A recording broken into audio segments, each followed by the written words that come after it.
سامعین محترم، اجتماعاً بآواز بلند نعرہ سلامات صلی علی محمد۔ اعوذ باللہ السمیع العلیم من الشیطان اللعین الرجیم۔ بسم اللہ الرحمن الرحیم۔ الحمد للہ المالک الحق المبین،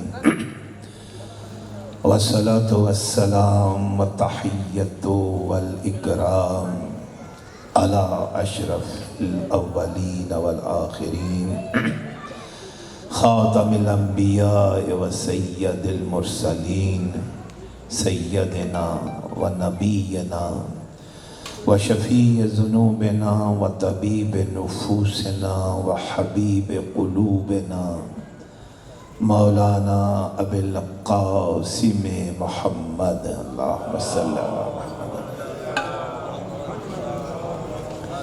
وعلی آلہ الطیبین الطاہرین المعصومین المظلومین، ولعنۃ اللہ علی اعدائہم اجمعین من یومنا ھذا الی یوم الدین۔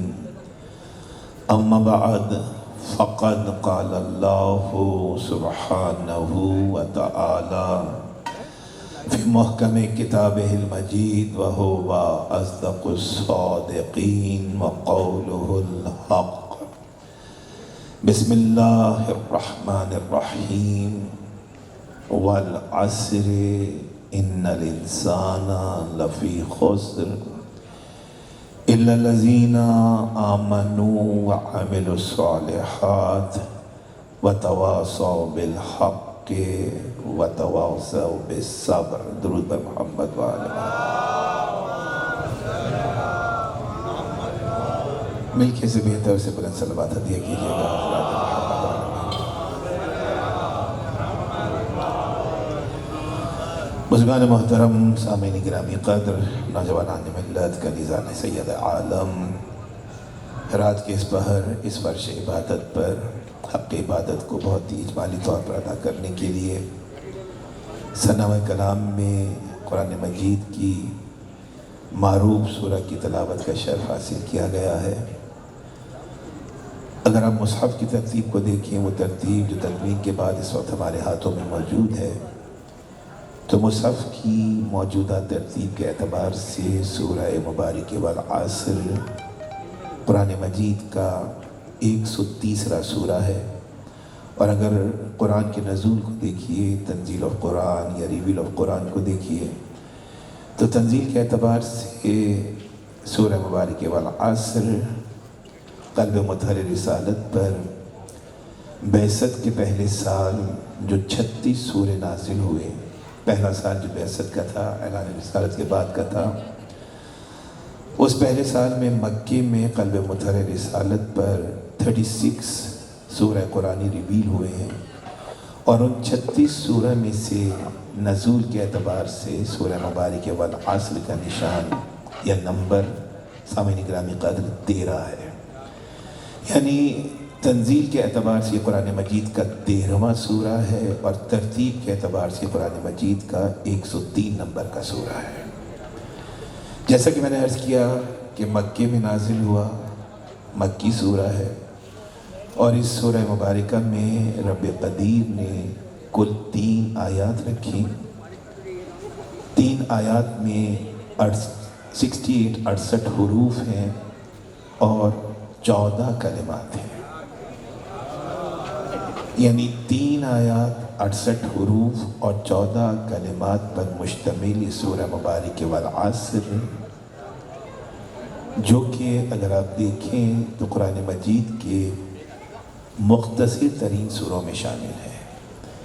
قرآن مجید کا لارجسٹ سورہ آف قرآن مجید اس سورہ مبارک بقرہ، اور جو شارٹسٹ یا سب میں چھوٹا مختصر سورہ ہے وہ سورہ مبارک کوثر ہے۔ ایون دو کہ یہ مختصر ترین سورہ ہے، لیکن مختصر ترین سورہ میں نسل کثیر کی رسول کو بشارت دی گئی ہے۔ درود بھیجیں حضرات محمد و آل محمد۔ تو اسی لیے کہتے ہیں کہ بلند قامتی یا کوہتا قامتی پہ نہ جائیے، یہ دیکھیے کہ اندر پیغام کیا ہے، معانی اور مطالب کیا ہیں۔ تو سورہ مبارک کوثر دا شارٹ سورہ آف قرآن، اور دوسرے نمبر کا جو قرآن کا مختصر ترین سورہ ہے وہ سورہ مبارک نصر ہے، اور یہ سورہ مبارک والعصر قرآن مجید کا تیسرا مختصر ترین سورہ ہے، تھرڈ شارٹ سورہ قرآن مجید۔ اب یہ اتنا مختصر سورہ کہ اس میں فقط 3 آیات الہیہ کو رب ذوالجلال نے رکھا، لیکن تفسیر میں اس حقیقت کو بیان کیا گیا، ان معانی و مطالب کو پوری گارنٹی انشیورٹی کے ساتھ تفسیر اہل بیت میں اور تفسیر اہل تسنن اہل تشیع دونوں میں اس حقیقت کو بیان کیا گیا کہ جس طرح سے سورہ مبارک حمد یا سورہ مبارک فاتحہ یا سبع مثانی، وہ سورہ کی جس کے اندر 7 آیات ہیں، سب کہتے ہیں 7 کو، مثانی کہتے ہیں 2 کو، یعنی قرآن مجید کی 7 آیات پر مشتمل یہ سورہ مبارک فاتحہ یا سورہ مبارک حمد 2 مرتبہ نازل ہوئی، 1 مرتبہ مکے میں اور 1 مرتبہ مدینے میں، اس لیے اسے سبع مثانی بھی کہتے ہیں۔ اور عرفان علماء نے، مفسرین قرآن نے لکھا کہ سورہ مبارک فاتحہ در حقیقت قرآن مجید کا دیباچہ ہے،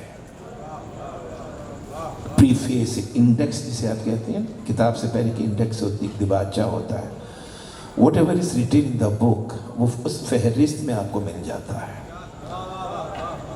اور اس فہرست کے مطابق آپ کتاب کو پڑھتے ہیں یا سمجھتے ہیں۔ تو مفسرین نے لکھا کہ سورہ مبارک حمد قرآن مجید کا دیباچہ ہے، اس کا پریفیس ہے، اس کی انڈیکس ہے، یعنی سورہ مبارک بقرہ سے لے کر سورہ مبارک والناس تک جو 113 سورہ مبارکہ میں ہیں، وہ سب کا سب سمیٹ کر رب ذوالجلال نے قرآن مجید کے پہلے سورہ یعنی سورہ مبارک حمد میں رکھ دیا ہے۔ اور اگر اس کو یوں سمجھیں میرے بچے، میرے نوجوان، کہ اگر سورہ مبارک کے حمد کی تفسیر کو دیکھنا ہے تو پورا قرآن سورہ مبارک کے حمد کی تفسیر ہے، اور اگر قرآن کے خلاصے کو دیکھنا ہے، اسارہ کو، سلالہ کو دیکھنا ہے، تو پورے قرآن کا نچوڑ سورہ مبارک حمد ہے۔ اسی وزن پر بعین ہی عرفان علماء نے، مفسرین نے سورہ مبارک والعصر کو رکھا ہے، اور عرفاء یہ کہتے ہیں کہ قرآن مجید میں الحمد سے لے کر والناس تک رب قدیر نے کامیاب زندگی گزارنے کے جتنے رہنما اصول ان سورہ مبارکہ میں پھیلا کر بیان کیے، اگر ان کو سمیٹ کر کسی جگہ بیان کیا گیا تو وہ پورا کا پورا ضابطہ حیات سورہ مبارک والعصر کے اندر موجود ہے۔ درود بھیجیے حضرات محمد و آل محمد۔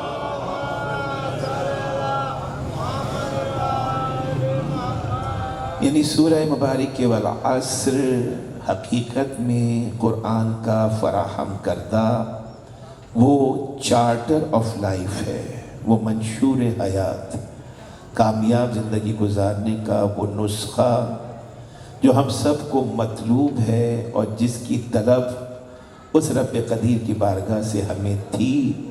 رب قدیر نے یہ نسخہ، یہ چارٹر آف لائف، یہ ضابطہ حیات ہمیں مختصر کر کے اور پورے قرآن کے تمام پیغامات کو سمیٹ کر سورہ مبارک والعصر کی صورت میں ہمیں عطا کر دیا ہے۔ سورہ مبارک والعصر کی جو 3 آیات مبارکہ ہیں آپ کے سامنے حالیہ میں موجود ہیں، اس کا ترجمہ بھی موجود ہے۔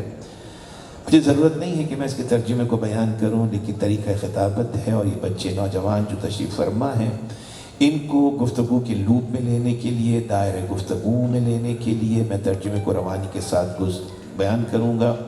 ایک طرح سے میرے نوجوانوں کے لیے وہ ترجمہ ریکال بھی ہو جائے گا، اور شاید اس ترجمے سے ہم کہیں کام بھی لے سکیں۔ کیا آواز دی؟ والعصر ان الانسان لفی خسر۔ والعصر کا مطلب کیا ہے؟ زمانے کی قسم، جو تواتر کے ساتھ کیا جاتا ہے۔ لیکن والعصر کا جو روٹ ورڈ ہے، اس روٹ ورڈ سے یا والعصر کے مادے سے کچھ تفاسیر نے لکھا کہ 30 الفاظ مشتق ہوتے ہیں، یا اس والعصر کے 30 معانی تفاسیر اہل بیت میں موجود ہیں، لیکن جو مستند ترین بیان کیے گئے وہ 20 معانی ہیں جو والعصر کے تفاسیر قرآن کے اندر موجود ہیں۔ ان میں سے جو چیدہ معانی و مطالب ہیں وہ کیا ہیں؟ والعصر یعنی زمانے کی قسم، وقت خاص کی قسم، اس پہر کی قسم جو کہ ظہر اور مغرب کے درمیان ہوتا ہے۔ والعصر زمانے کو بھی کہتے ہیں، اور تفاسیر کے اندر موجود ہے کہ والعصر زور سے کڑکنے والی بجلی کو بھی کہتے ہیں، زور سے برسنے والی بارش کو بھی کہتے ہیں۔ والعصر کے معانی کسی فریاد رس کے بھی ہیں کہ جب اس کو پکارا جاتا ہے تو وہ مدد کے لیے آ جاتا ہے، والعصر کے معانی میں شامل ہیں۔ اور والعصر کے 3 معانی جو تواتر کے ساتھ تفاسیر میں لکھے گئے، تفاسیر اہل بیت میں، وہ کیا ہے؟ والعصر قال اقسم بصلاة العصر التي صلاها امیر المؤمنین۔ کیا مطلب لکھا تفاسیر اہل بیت نے ایک مستند ترین روایتوں کے حوالے سے کہ یہاں پہ والعصر سے مراد اس نماز عصر سے ہے جو نماز عصر ڈوبتے ہوئے سورج کے پلٹ آنے کے بعد امیر کائنات علی ابن ابی طالب نے پڑھی تھی۔ اور وہاں جب یہ معانی کو بیان کیا گیا تو اگلی فکر کیا دی گئی؟ والعصر قال عصر خروج قائم علیہ السلام۔ کہا یہاں پہ عصر سے مراد اس زمانے کے، اس وقت خاص کے، اس دور کے ہیں جس دور میں 12واں ہادی پردہ غیبت سے عالم ظہور میں آئے گا، اور وہ زمانہ ہوگا جہاں امن اور امان اس منزل پر ہوں گے۔ سمبولک ہے، علامتی ہے کہ شیر اور بکری ایک گھاٹ پر پانی پیا کریں گے۔ تو یہ اس زمانے کی قسم کھائی ہے۔ اور ایک اور مطلب، ایک اور معنی جو ملتا ہے، قال عصر صلاح ابا عبداللہ الحسین، کہ یہ وہ نماز عصر ہے جس کی قسم کھائی جا رہی ہے، جو نماز عصر 1900 زخم کھا کر برستے ہوئے تیروں کے سائے میں نبی کے نواسے نے پڑھی، علی اور فاطمہ کے لال نے پڑھی۔ کہا والعصر سے مراد وہ نماز عصر بھی ہے۔ اور تفاسیر میں بہت تواتر کے ساتھ یہ موجود ہے کہ والعصر سے مراد ذات سید الشہداء بھی ہے، اور والعصر سے مراد عصر عاشور بھی ہے۔ اور پھر لکھا گیا کہ والعصر سے مراد ذات منتقم کربلا بھی ہے، اور والعصر سے مراد وہ زمانہ بھی ہے جس زمانے میں منتقم کربلا پردہ غیبت سے عالم ظہور میں تشریف لائے گا۔ بلند ترین صلوات بھیجیے عظمت اللہ۔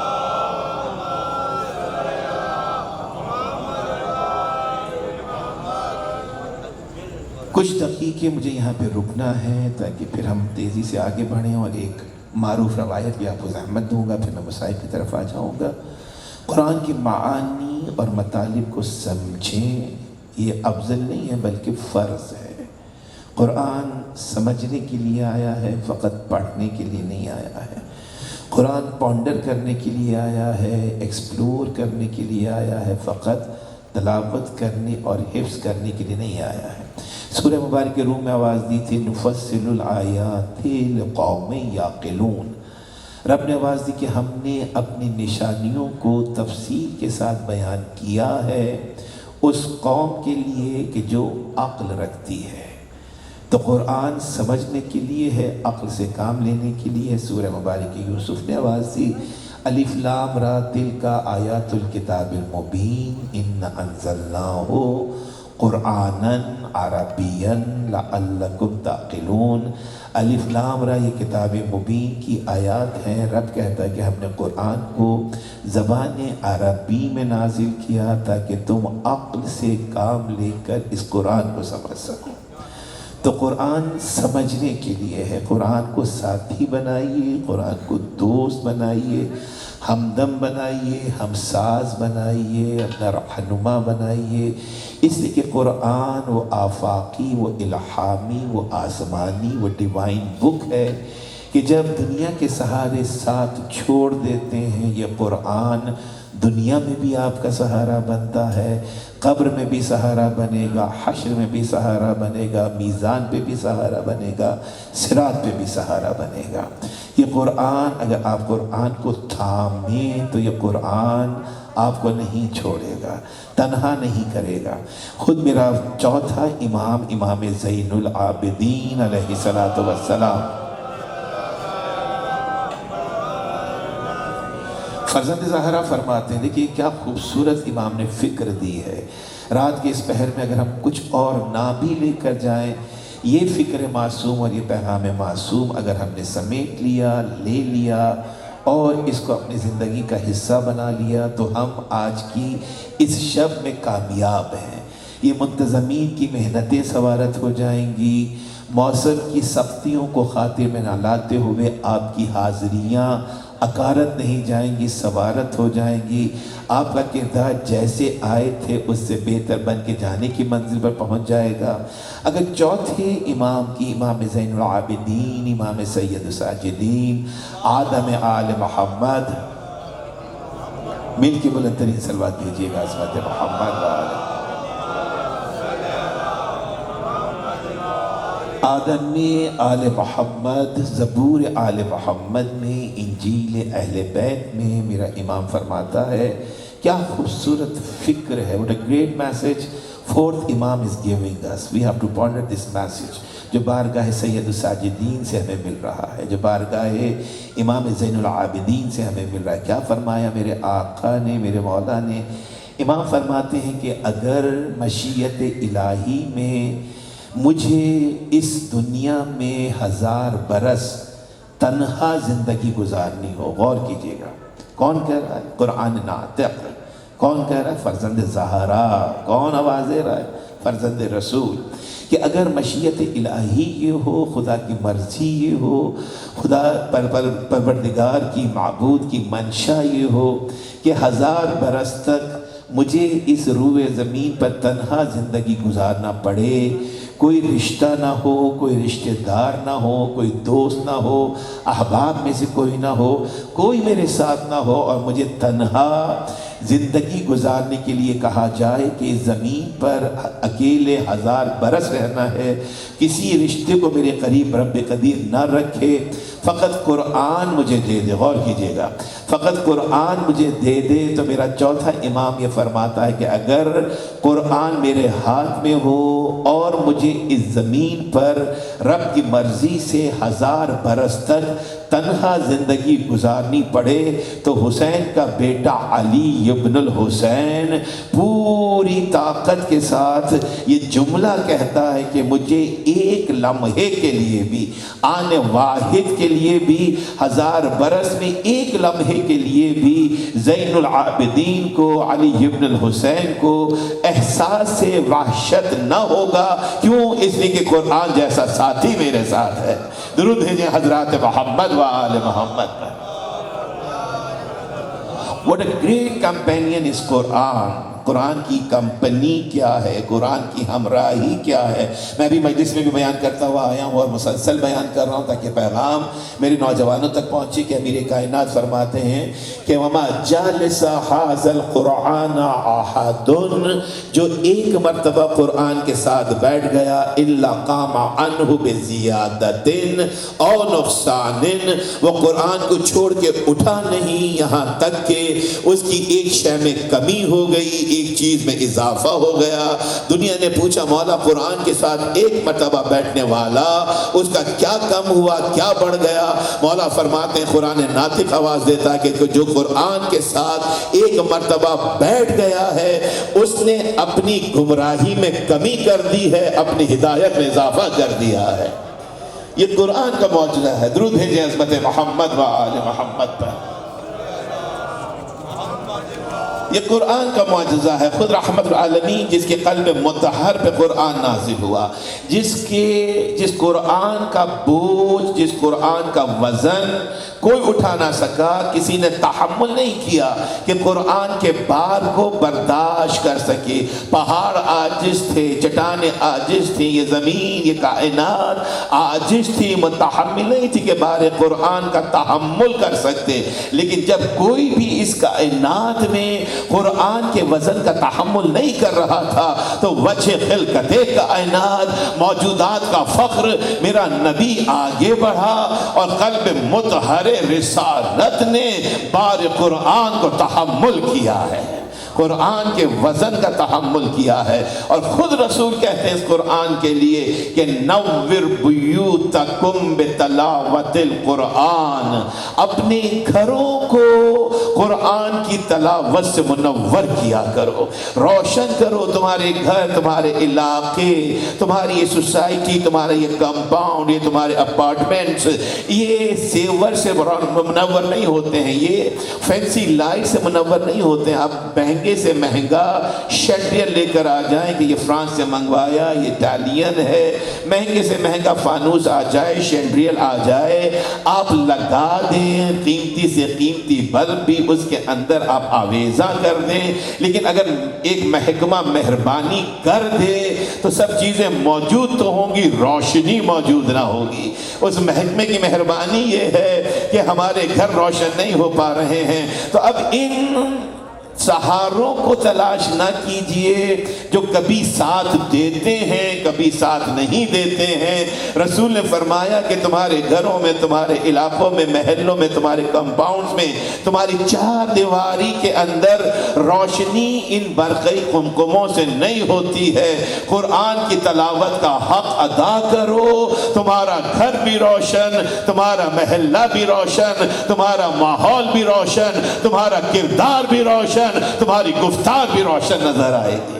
یہ قرآن کا معجزہ ہے, یہ قرآن کا اعجاز ہے. میں نے غالباً اسی مقام فضیلت پر 2 یا 3 سال پہلے, اگر میرا حافظہ صحیح ساتھ دے رہا ہے, تو اس جملے کو بیان کیا تھا کہ ملائکہ عرش جب زمین کی طرف دیکھتے ہیں تو انہیں زمین پر کچھ ستارے چمکتے ہوئے نظر آتے ہیں, تو رب سے پوچھتے ہیں کہ پالنے والے یہ کون سے ستارے ہیں جو عرش سے اتر کر فرش پہ چمک رہے ہیں؟ تو آواز قدرت آتی ہے, اے ملائکہ, اے ساکنان عرش, یہ ستارے نہیں ہیں بلکہ زمین پر یہ وہ گھر ہیں جن گھروں میں قرآن کو تلاوت کیا جاتا ہے, قرآن کو تلاوت کیا جاتا ہے. اور اس قرآن کے تلاوت کا نور ہے, اس قرآن کی روشنی ہے کہ جہاں پہ یہ تلاوت کیے جا رہے ہیں وہ گھر ستاروں کی طرح چمکتے ہوئے نظر آ رہے ہیں. درود بھیجیں.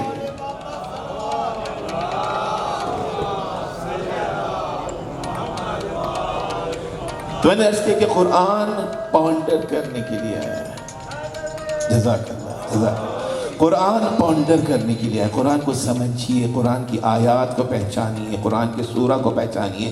وَالْعَصْرِ إِنَّ الْإِنسَانَ لَفِي خُسْرٍ, زمانے کی قسم انسان نقصان میں ہے. اللہ کہا, استثناء کو رکھا, ایکسیپشن کو بیان کیا, إِلَّا الَّذِينَ آمَنُوا وَعَمِلُوا الصَّالِحَاتِ, لیکن جو ایمان لائے, کامیاب زندگی کا پہلا گر ایمان لے آئے, عمل صالحہ کیا دوسرا گر, آپس میں حق بات کی تلقین کی تیسرا نسخہ, اور صبر کی تاکید کی چوتھا نسخہ, کہ جنہوں نے زندگی میں ایمان کو رکھا, عمل صالحہ کو رکھا, حق کی بالادستی کو رکھا, صبر کی کیفیت کو رکھا, یہی وہ لوگ ہیں جو خسارے سے دور رہیں گے, فائدے کی منزل کو حاصل کریں گے. درود بھیجیں عظمت محمد و آل محمد.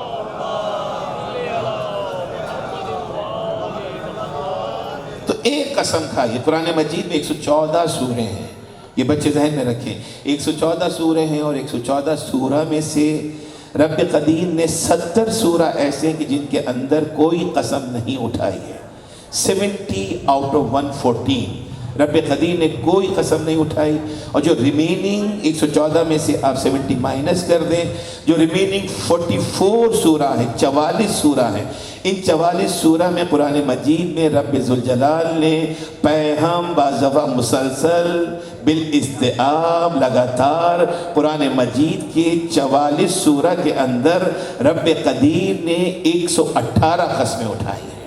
قرآن مجید میں 118 قسمیں موجود ہیں۔ کسی سورہ سے پہلے ایک قسم جیسے سورہ مبارک والعصر، کسی سے پہلے 2 قسم جیسے سورہ مبارک ضحیٰ، کسی سے پہلے 3 قسمیں جیسے سورہ مبارک والعادیات، کسی سے پہلے 4 قسمیں جیسے سورہ مبارک والتین والتین والزیتون وطور سینین وہذا البلد الامین، اور کسی سے پہلے 4 کے بعد 5 قسمیں جیسے سورہ مبارک والفجر والفجر والیال عشر والشفع والوتر واللیل اذا یسر، 5 قسمیں کھائی ہیں سورہ مبارک فجر میں۔ سورہ مبارک فجر کو سورہ امام حسین بھی کہتے ہیں، اور میرا چھٹا امام یہ فرماتا ہے کہ اپنی واجب اور مستحب نمازوں میں سورہ فجر کی تلاوت کیا کرو۔ کیوں؟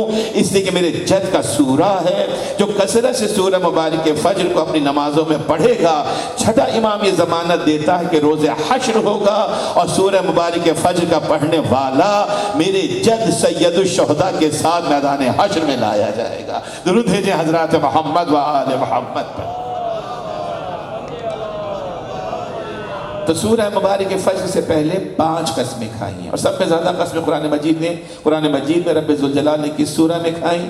سورہ مبارک والشمس میں۔ 91 سورہ کا نشان ہے قرآن مجید کا یہ 91 نمبر کا سورہ، جس میں کل 15 آیات لائیں۔ طویل سورہ نہیں ہے، آپ جمعے کو بھی پڑھتے ہیں اکثر، اور آپ نماز عیدین میں بھی پڑھتے ہیں، ازبر بھی ہونا چاہیے۔ 15 آیات مبارکہ ہیں سورہ کے اندر، اور ان 15 آیات میں سے ابتدائی 7 آیات کے اندر رب ذوالجلال نے سورہ مبارک شمس میں 1 نہیں 2 نہیں 5 نہیں، ابتدائی 7 آیات میں رب قدیر نے 11 قسمیں کھائی ہیں سورہ مبارک والفجر میں۔ تو یہ قرآن کا ایک مزاج ہے کہ کہیں 1 قسم، کہیں 2 قسم، کہیں 3 کی قسم۔ جیسے میں نے کہا سورہ مبارک والعادیات والعادیات طبعا والموریات قدحا فالمغیرات صبحا، کیا قسم کھائی؟ کہ سر پر دوڑتے ہوئے گھوڑوں کی قسم، گھوڑوں کی ٹاپوں سے اٹھنے والی چنگاریوں کی قسم، صبح دم جب حملہ آور ہو اس ساعت کی قسم۔ تو قرآن کو سمجھیے، قرآن پہ غور کیجئے کہ رب قدیر کی نظر کرم یا رب کردگار کی نظر بھاگتے سر پر دوڑتے گھوڑوں پر بھی ہے، ان کی ٹاپوں پر بھی ہے جب وہ پتھروں سے ٹکراتی ہیں، ان چنگاریوں پر بھی ہے جب جو ٹاپوں سے نکلتی ہیں، اس حملے پر بھی ہے جو یہ سواریاں کر رہی ہیں۔ تو محل انصاف ہے، جب رب قدیر کی نظر سواری پہ اتنی ہے تو سوار پہ کتنی ہوگی؟ درود ہے جی حضرات محمد و آل محمد پر۔ جنگ ذات الصلاح سے جا کے پڑھی گا میرے نوجوان۔ تو اب قسمیں رب قدیر نے کھائی سورہ مبارک والعصر میں بہت زیادہ نہیں رکوں گا، مجھے فقط آپ کو نتیجہ دینا۔ والعصر، زمانے کی قسم۔ ابھی قبلہ اظہر نقوی صاحب تشریف فرمائے، یہ ماسٹر ہیں اردو لینگویج کے، یہ ڈکشنری ہیں چلتی پھرتی، وہ شاعر اہل بیت تشریف فرمائے، قبلہ تشریف فرمائے، قلم سے اور خط ان سے لکھنے لکھانے سے کا تعلق ہے، مجھ سے بہتر الفاظ کو یہ سمجھتے ہیں۔ یہ جو لفظ عصر ہے نا، اس کا جو مادہ ہے، جو اس کا روٹ ورڈ ہے، اس سے تفسیر کہتے ہیں کہ کم از کم 20 الفاظ مشتق ہوتے ہیں۔ اس روٹ ورڈ سے عصر بھی نکلا، اسارہ بھی نکلا، اسیرہ بھی نکلا، اسیرہ بھی نکلا، اور بہت اثرو بھی نکلا۔ جیسے آپ مصائب میں سنتے ہیں، میرا موضوع نہیں، کہ جب جلتا ہوا دروازہ بی بی پہ گرا، آگے دروازہ پیچھے دیوار، اور بی بی جب دونوں دروازے اور دیوار کے درمیان کچلی گئی تو معصوم نے کیا فرمایا؟ فَعَصَرُوهَا، اس طرح سے کچلی گئی میری جدہ جیسے کسی شے کا رس نکالا جاتا ہے۔ تو اثرو بھی اس کا روٹ ورڈ وہی ہے جو عصر کا ہے، اسیر کا ہے، اسارہ کا ہے، اسیرہ کا ہے، غور کیجئے گا۔ اور اس روٹ ورڈ کا مطلب کیا ہے، اصل کا مطلب کیا ہے، اس کے معانی اگر آپ قاموس پر جائیں، ڈکشنری پہ جائیں، اگر آپ راغب اصفہانی کی کتابوں کو دیکھیں تو اس میں کیا لکھا ہے کہ اصل کے معنی نچوڑ کے ہیں۔ اصل کے معنی کسی چیز کے جو فائنل ایکسٹریکٹ ہے، جو خلاصہ ہے، اس کو اصل کہتے ہیں۔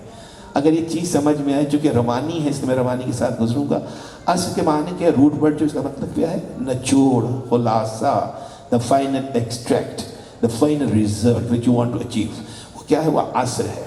اور اسی سے نکلا، جیسے میں نے ابھی عرض کیا، اثرو بھی نکلا، اسیرہ بھی نکلا، اسارہ بھی نکلا، اسیر بھی نکلا۔ اسی طرح سے جب یہ بات یہاں تک پہنچی تو آپ سید الشہداء کے القابات میں ایک لقب پڑھتے ہیں، وہ کیا ہے، اسارۃ الانبیاء۔ اسی، اسارہ، اسیرہ، ان کا روٹ ورڈ ایک مطلب کیا، نچوڑ، رس، خلاصہ۔ اور سید الشہداء کے لیے کہا گیا کہ اسارۃ الانبیاء، یہ نواسہ رسول 1,24,000 انبیاء کی محنتوں اور کاوشوں کا نچوڑ ہے، جسے حسین ابن علی کہا جاتا ہے۔ درود بھیجیں حضرات محمد و آل محمد۔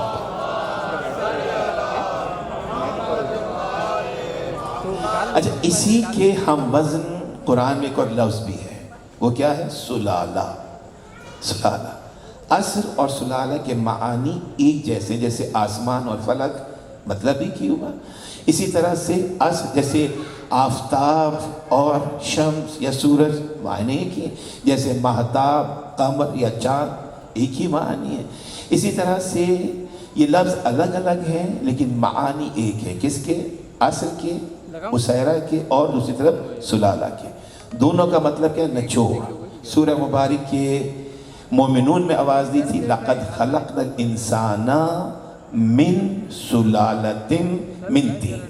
آپ گھبرائے نہیں ہیں، میں بہت آرام سے گفتگو کر رہا ہوں، امیدوں کہ رات بہت ہو چکی ہے، لیکن کوئی پیغام دینا چاہتا ہوں، مجھے تقویت ہے، اطمینان ہے کہ آپ اس پہر میں بھی اتنی توجہ سے اس خشک لیکن اہم گفتگو کو سن رہے ہیں، اس لیے کہ یہ پیغام قرآن ہے اور آپ اس کے غلام ہیں جسے نو کے نیزہ پہ بھی قرآن کی تلاوت کا حق ادا کیا۔ تو اب سلالہ کے مطلب بھی وہی حضرت صاحب جو کہ اصل کے ہیں، کیا کہا، لَقَدْ خَلَقْنَا الْإِنسَانَ مِنْ سُلَالَةٍ مِنْ طِينٍ۔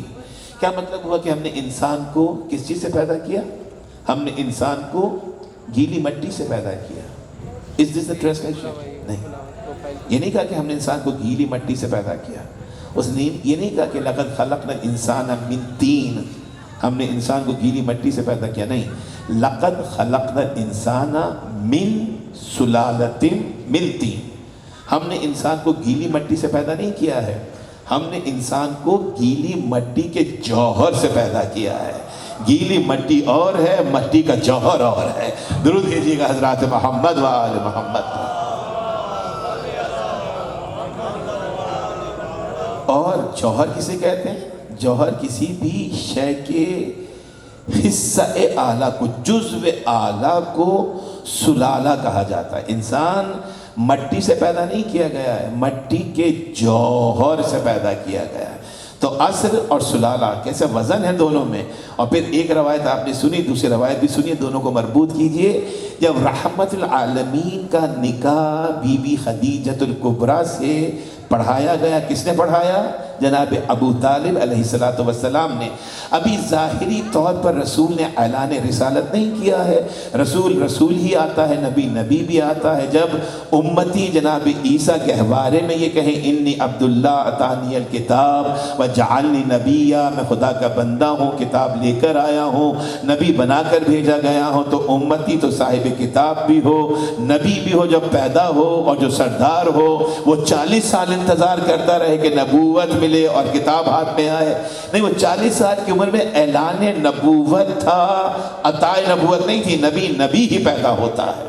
وہ کتاب 40 سالوں کے بعد ہاتھوں میں آئی، لیکن یہ نبی لوح محفوظ سے اس کتاب کو پڑھ کر آیا تھا۔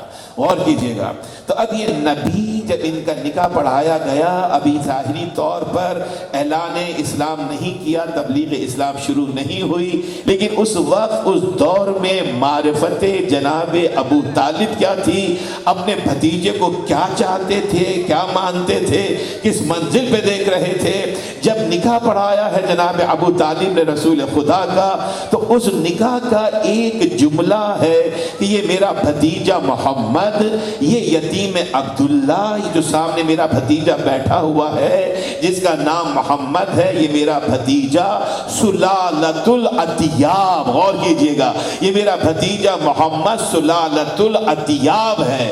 سلالہ یعنی جوہر، اتیاب پاک روحیں۔ جناب ابو طالب اس وقت کہہ رہے ہیں کہ میرا بھتیجا محمد روز اول سے لے کر روز آخر تک اس کائنات میں آنے والی جتنی بھی پاک روحیں ہیں، اگر ان کے جوہر اعلیٰ کو دیکھنا ہے تو وہ جوہر اعلیٰ میرا بھتیجا محمد ہے اور کوئی نہیں ہے۔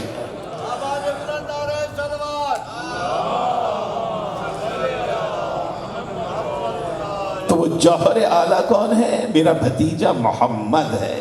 یعنی نعنا سلالت الاتیاب، پاک روحوں کا نچوڑ، رس، خلاصہ، اسارہ، سلالہ، اور اس نبی کا نواسہ انبیاء سبق کی محنتوں کا نچوڑ ہے، خلاصہ ہے، سلالہ ہے، اس کا فائنل نتیجہ ہے۔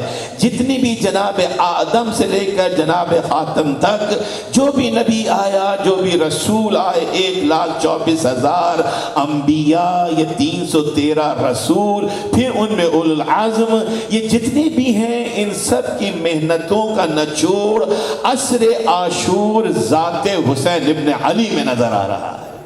یہ فقط عصر عاشور نہیں ہے میرے بچوں، میرے نوجوانوں، بلکہ یہ عصر عاشور کیا ہے؟ جناب آدم علیہ السلام کو دنیا میں بھیجا، 1000 برس تک وہ اس دنیا میں رہے، پھر رخصت ہوئے، اور جناب آدم کے دنیا سے جانے کے 6150 سال کے بعد نبی آخر اس دنیا میں تشریف لائے۔ نبی آخر نے 63 برس زندگی گزاری، 11 ہجری میں دنیا سے رخصت ہوئے، اور پھر 61 ہجری میں کربلا کا واقعہ ہوا، یعنی 11 سے 61 50 سال یہ، تو 1000 جمع 6150 جمع 63 جمع 50، یہ کل 7263 برس بنتے ہیں۔ 7263 سالوں میں جو کچھ بھی انبیاء نے، اولیاء نے، اوصیاء نے، رسولوں نے کیا ہے، ان سب کا نچوڑ عصر عاشور حسین ابن علی پیش کر رہے ہیں۔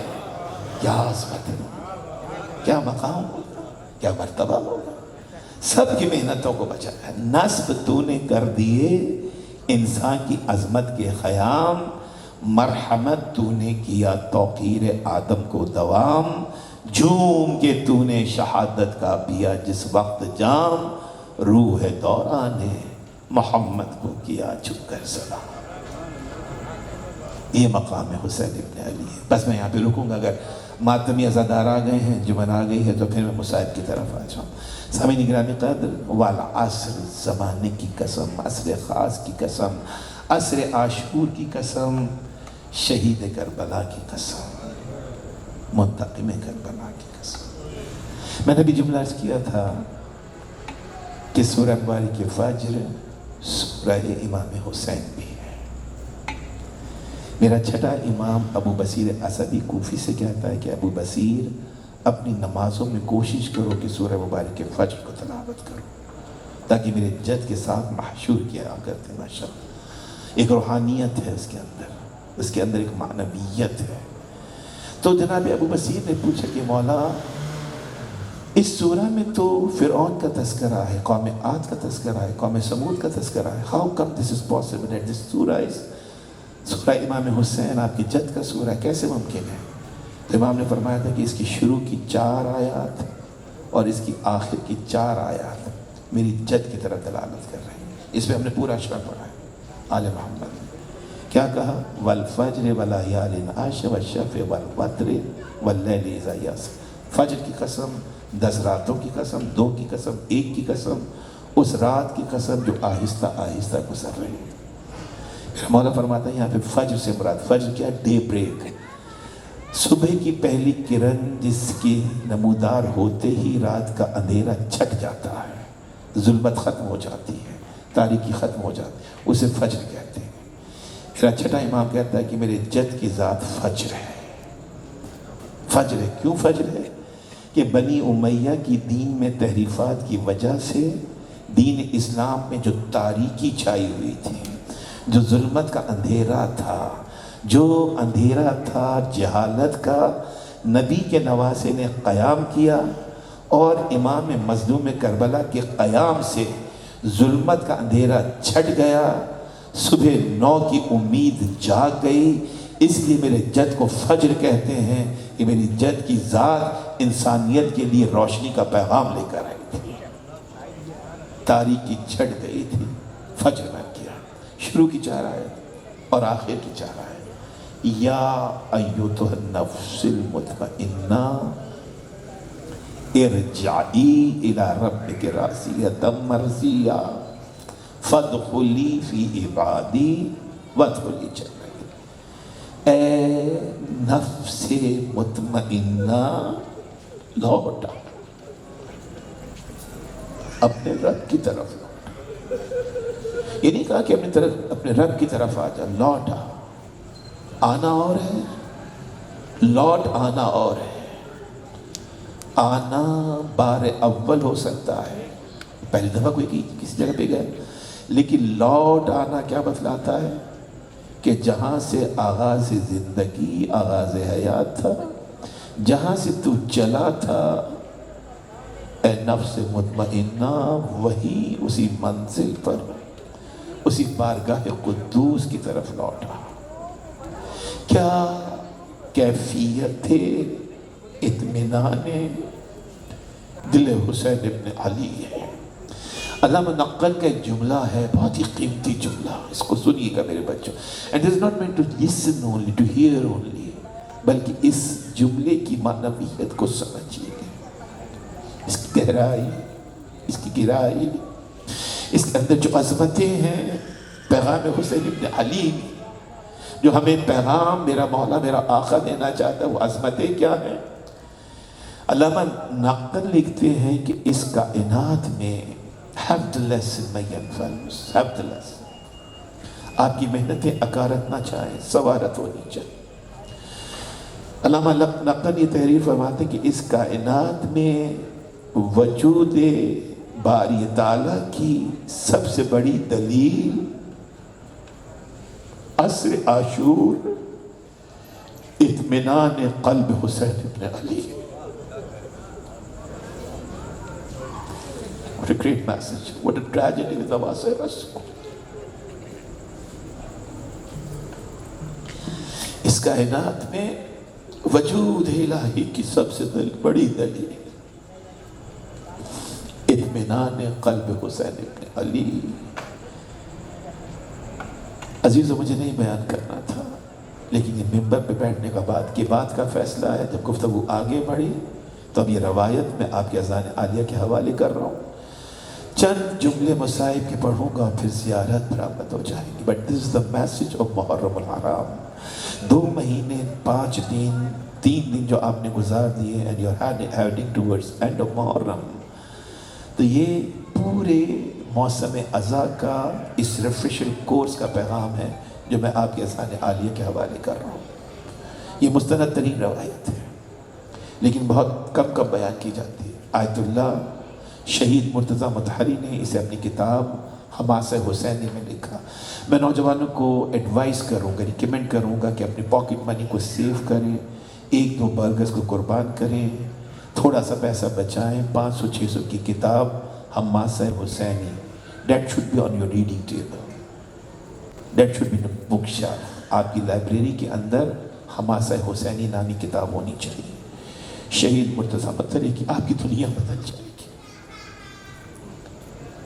آپ کی concepts towards life totally change ہو جائیں گے۔ جو حسین ابن علی نے زندگی گزارنے کا قرینہ، سلیقہ،